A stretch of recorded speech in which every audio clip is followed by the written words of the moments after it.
You're such a con. You promised me the Hilton, but all I got was Disneyland. If you're a business owner, you may have been called a con to your face or about you. And let's just assume you're not a con. If you are, that's a problem. But let's assume that most business owners are just trying to make a living, just trying to provide a service or a product for their customers and are very well-meaning. But from time to time, assuming you're doing what you can, right? You're not a miracle worker. You are a business owner and you do the best that you possibly can. But from time to time, you will attract very toxic, negative clients. And today I want to talk to you about what you can do, how you can spot these people so that even if they see you as a con, they call you a con to your face, try to ruin your business, you will stay strong and they will not get to you because you know who you are, you know the service you provide, and you know that these people will come and go. But that won't flinch you because you know what you're doing. So I want you to first understand that the phrase that I always love, your perspective is your reality, is the same in business. It's not the reality of your client and what their expectations are can be very different than what you've actually say you're going to provide. As long as you, the business owner, have done your part, you have laid out very clearly what's expected and what the client is supposed to be getting.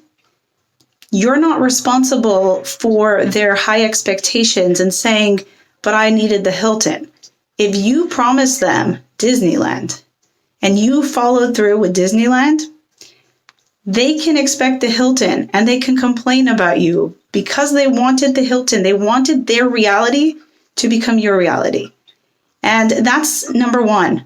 You need to make sure as a business that you are covering your bases. You are explaining exactly what you're giving.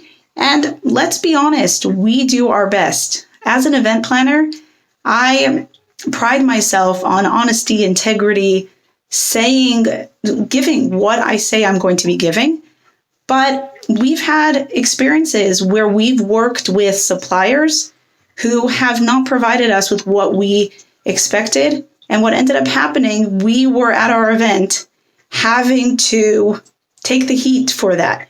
We have integrity. We're not going to throw them under the bus, but we got the heat for it. And people thought we were conning them. We were very honest and decent about it. But this is an example of where you could be very honest and decent and still be called a con. So I want you to just be aware of that. And also be aware that you having a contract, you having a refund policy, boundaries will trigger many toxic clients.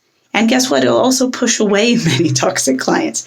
So you need to do what makes sense for the business. It's not just protecting you, all these things. It's also protecting the client. The client needs to know very clearly what's expected, what they shouldn't expect.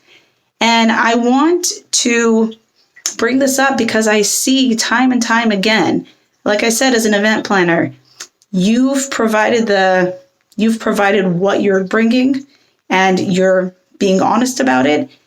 And you end up having people who from the start were out to get you. And you do what you can as a business owner. And I just hope that you never have any toxic customers. But if you do, you are ready and you will not feel intimidated or bullied by them.